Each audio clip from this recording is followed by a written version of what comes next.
On October 14, 1960, I had the experience of meeting a former president of the United States, Mr. Harry S. Truman.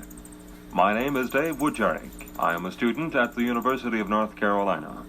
I represented our school radio station, WUNC-FM, and a commercial radio station, WBBB, in Burlington, North Carolina, on a bus tour with Mr. Truman through the eastern part of North Carolina. The former president in a white 60 Buick, a dozen veteran North Carolina reporters, and myself following in a bus, traveled to 4 towns: Zebulon, Wilson, Nashville, and Rocky Mount. The eastern part of North Carolina is a Democratic stronghold. The tour attempted to ensure these votes in the upcoming national and state elections. Starting time was scheduled for 8:30 in the morning.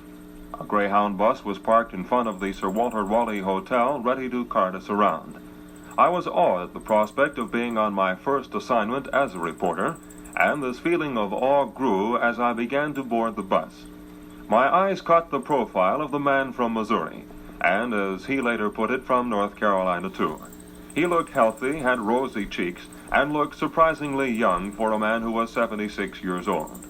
The old man, as he calls himself, stepped quickly into a waiting automobile, and I leaped into the bus, and we were off.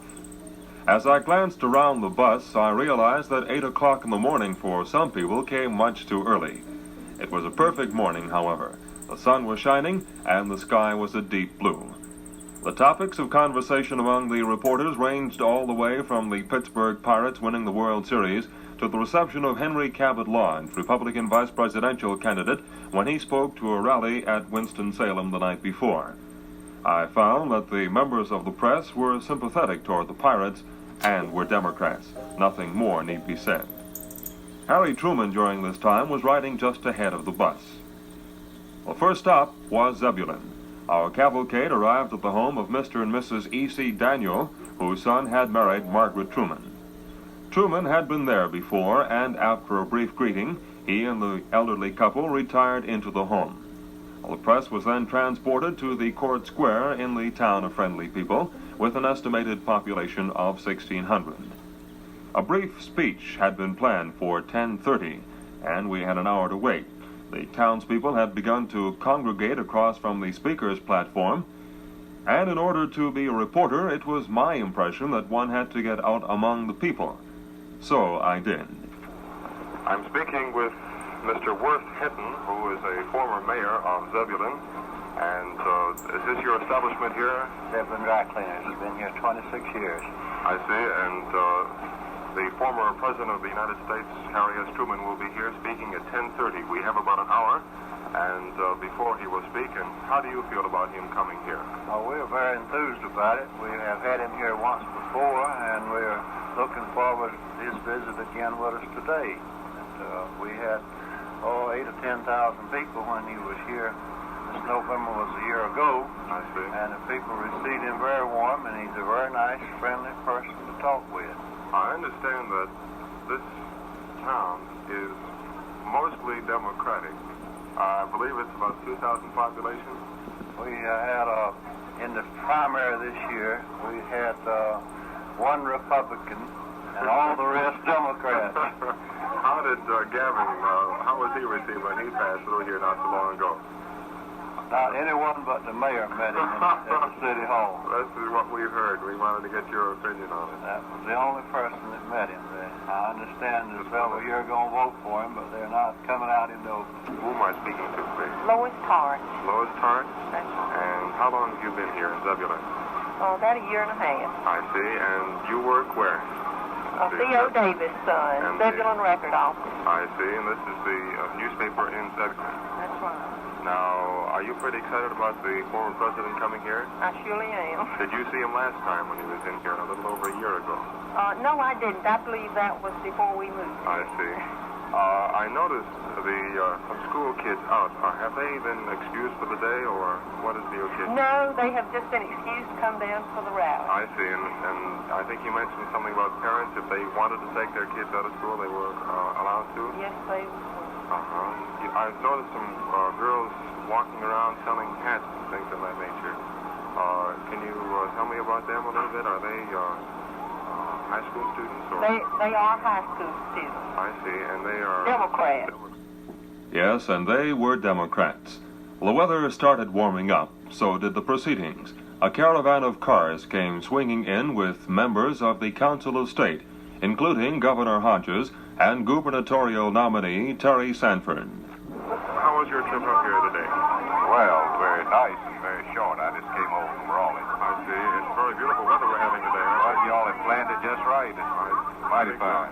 Traveling around with the bus with the former president, and it certainly is an exciting thing for me. Where will you go after this? Well, you know, he goes to a number of places in eastern North Carolina, to Wilson and to Rocky Mountain, to Nashville. Will you be traveling around with him? Yes, I'm going to stay with him all day. How are you today? I'm fine, thank you. It's beautiful weather we're having here today for the celebration of Truman. And will you be traveling to all the four towns with him? Yes, I'm going to stay with the president from Zebulon right on through. He came over early, as you know, to see the Daniel family. Yes, we were there earlier. And we go from here to Wilson and to Nashville and then Rocky Mountain. And I'll be at the airport. He'll fly to Virginia, and I'm flying up to Gastonia to another political meeting. All of these dignitaries took their places on the platform. The majority of Zebulon was Democratic, as you no doubt heard, and as the moment drew near for the former president to arrive, the excitement of the people grew. Cheers of "Give 'em hell, Harry," and "Hail, hail, the gang's all here" came from all sides when Mr. Democrat arrived.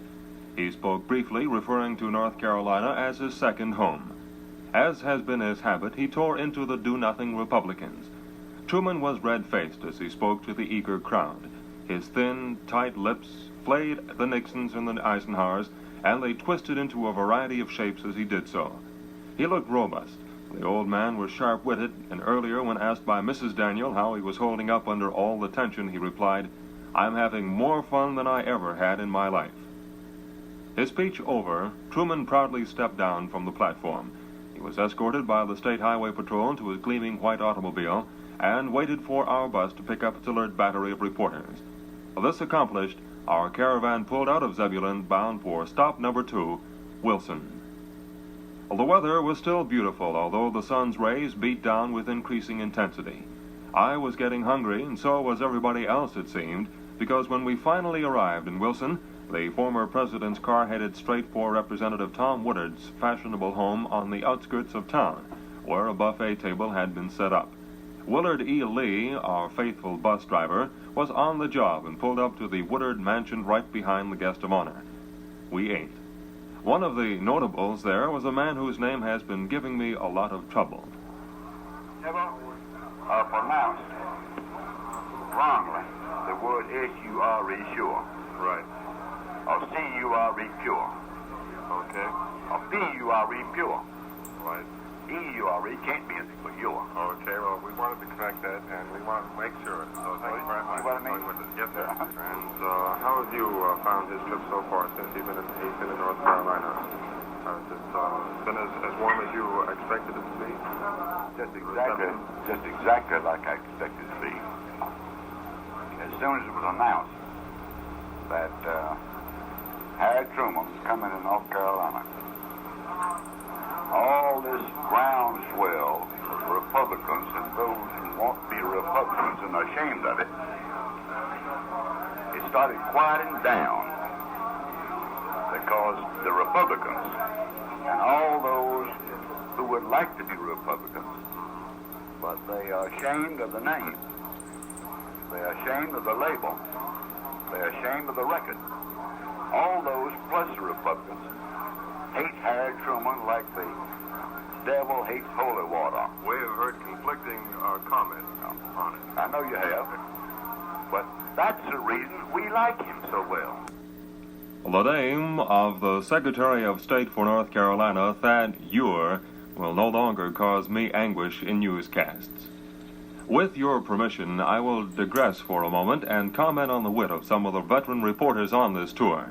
The crown prince of the entire bus was Julian Scheer of the Charlotte Observer. As Fleming Stadium, home of the Wilson Tobacconists of the Class B Carolina Baseball League, came into sight, An estimated crowd of 5,000 was to be seen solidly entrenched in the stands, waiting for the former president to speak. Scheer quipped that the reason so many had turned out is that some came early for the high school football game scheduled there that night. A standard target of comical ridicule was the estimation of the crowds. It ranged from 250 to 75,000 to 3 Republicans. As we drove along, 3 individuals threw acorns at the bus. These were branded die-hard Republicans. The former President of the United States showed his humorous side during his speech at the ballpark in Wilson. While praising the efforts of the Democratic Party in the state in keeping the tobacco situation healthy, he referred to the Secretary of Agriculture, Ezra Taft Benson. He said, and I quote, "I understand that the Republicans are now shipping him off to South America until after the election is over.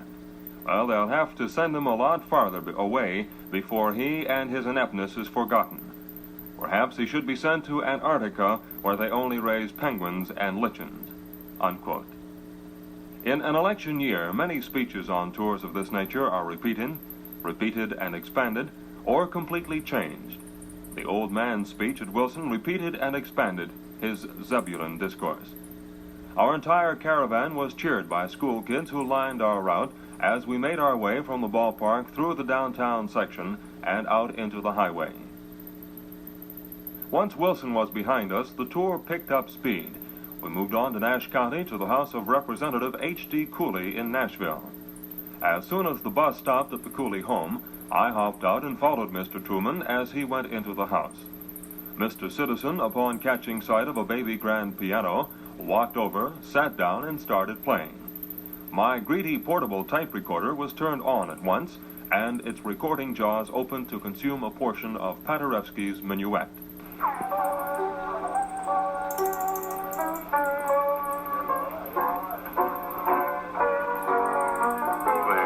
President of the United States playing the piano here in Nashville.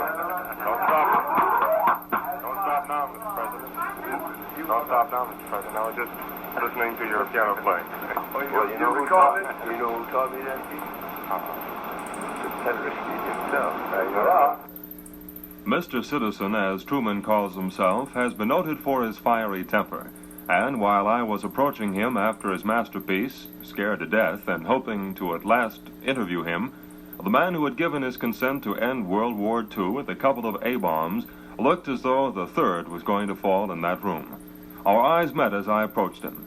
His healthy face became even healthier as the color of it intensified. It seemed like an eternity before he smiled, but presently he did, and everything was all right. At this point, a couple of reporters entered the house. The former president was invited upstairs for a brief rest, and my dreams of an exclusive interview evaporated as he was ushered away. When the reporters approached, I described Truman's piano playing, and their eyes popped. A wild look of disbelief engulfed their faces, and then, zoom, they were gone, headed for a telephone. I was proud of my first scoop, and even though I did not have anyone to scoop it to, I was content. The day wore on, and it sure was hot, but at last, food. After devouring ham biscuits, potato salad, and iced tea at the Cooley home, the members of the press were shuffled along to Nashville's Court Square ahead of Mr. Truman, where we waited for speech number 3 of the tour. When Truman arrived, 3 high school bands highlighted his most rousing reception of the entire tour. Again, I mingled with the people. And when I think back to Nashville, and for that matter to all our stops, asking those fine folks how they felt about Mr. Democrat was like asking a bleacherite at Forbes Field in Pittsburgh who he was pulling for in that 7th and deciding game of the World Series. They just loved Harry S. Truman. What is your impression of the former president? I think he's all right. And how about did you see the debate last night between Kennedy and Nixon? No, sir. Have you seen any of them? Yes. What is your impression of those debates? Do you think that much is accomplished by them? I think so, yes. What is your name, please? Hello, man. Hello, Badge. And what did you think of the Vice President, the former president's speech? Oh, it was a mighty fine speech. Mr. Democrat, during his speech in Nashville, touched on the religious issue in the presidential campaign. He said it was against the principles of the Constitution to bring the question into the picture. He quoted the First Amendment from a little white pocket-sized edition of that important document. He was never without it. Mr. Truman spoke sharply. His voice was fierce as he rose to the occasion and lashed out at the current administration. He said he had a task. He was out to embarrass the Republicans. In his words, they need embarrassing. It was Truman's plan to help the Democrats achieve their greatest majority ever. As the man from Missouri spoke, I scanned the faces of the throng. Their faces were intent. They seemed to be appealing to the former leader of this great nation to tell them that everything would be all right. He will not let them down. He will tell them that Jack Kennedy will, as the next president, stir this country to rise as it has in the past when confronted with a menace. The nation will remain number one, with peace and prosperity reigning supreme. When the old man had finished speaking and the resulting ovation had subsided, I looked again. The faces of the people were relaxed. They were content. Give 'em hell, Harry gave them just that, and they were satisfied. The gray-haired, balding Democrat with youthful vigor really appeared as formidable as the Rock of Gibraltar. Here was truly his moment, this man who will always be remembered as the lighthouse in the storm, a most unforgettable character. The remainder of the day went quietly. At Rocky Mount, a shortage of time limited Mr. Truman to a brief speech during which he called for all Democrats to unite behind the entire national and state slate. Once again, I spoke with the people. In this audience, I found the first individual who claimed to be, and we use his word, unsympathetic to the guest of honor. What is your name, sir? Martin Severance. Martin Severance. Mr. Severance, how old are you, if you don't mind me asking this question? 77 next month. 77, you're 1 year older than Mr. Truman. I would like to get your opinion on, you must have seen quite a few presidents in your day. You must have had quite an interest in how things are going. How do you feel about seeing President Truman here? In North Carolina speech, you mean? Yes, sir. I expect the Democrats to carry it for that. Well, were you looking forward to seeing Mr. Truman? I'm afraid I'm unsympathetic. You are unsympathetic. When the speech was over, a peaceful calm came over me as I sighed and slumped in my seat on the bus. The bus started rolling, and I began to look back on the long day. As I sat there, I came to the conclusion that there are only two ways to feel about HST. Either you like him, or you don't. Perhaps that accounted for the absence of very much dissenting opinion. Those who don't like the man stayed home. This narrative would be incomplete if I did not attempt to discover what impression the former president had made on a pair of veteran reporters. We're speaking with Jay Jenkins, who is with the Charlotte Observer. Jay has been covering the president since he has been in North Carolina. He went for a walk with the president this morning, and we are going to get some idea of how a veteran news reporter has taken the visit of former President Truman. Jay? Well, this morning, President Truman, as is his habit, came out of the hotel striding briskly. About 7 o'clock, he walked to the Sir Walter Hotel on Fayetteville Street up to the state capitol. He looked at the monument dedicated to the three presidents, Jackson, Polk, and Johnson. He presided at the dedication of the monument in 1948, and he was very much interested in seeing the monument again. He talked about, as you know, he's a very good student of history, especially the presidency. He talked about each of the three presidents that North Carolina gave the nation. He said of President Polk, who was born in Mecklenburg County, that he was the only dark horse ever nominated for the presidency of the United States. He talked incessantly while he walked. He strode at the usual 120 steps a minute, and he left some winded newspapermen in his wake. How about you? I was winded too. He generally, on his little walk this morning, he talked about whatever the reporters brought up, and generally on the light side, and he reminisced. And he's a very delightful conversationalist. Well, he played the piano in Representative Cooley's home not too long ago, played a minuet and said that Paderewski himself taught him how to play that number. So he's quite accomplished, and he certainly, from what I have seen, drawn quite a few fans as he's gone along. Right, and one thing that's impressed me is how he enjoys this. He obviously relishes the role of politician in a presidential campaign, and he's very proficient at it, too. Yes, he is. Well, Jay, we certainly appreciate you talking with us, and thank you very much once again. Jay Jenkins of the Charlotte Observer. And one of those covering the tour for the Winston-Salem Journal is a girl by the name of Marjorie Hunter, affectionately known as Maggie to all who know her. And she has been in the newspaper business for quite some time now, and she has followed the former president quite some time, too. You have no doubt heard a lot of the comments. We have heard nothing but favorable comments about the former president. What do you think of him as an individual? Well, I'm very fond of Mr. Truman, and I think that he made quite an impression today. Something that we were talking about on the press bus along the route was the fact that people who came out to see him today looked so happy, and I've been trying to figure out exactly why it is. It seems to me that they had been seeing Nixon, they had been seeing Kennedy, Johnson, Lodge, and so forth.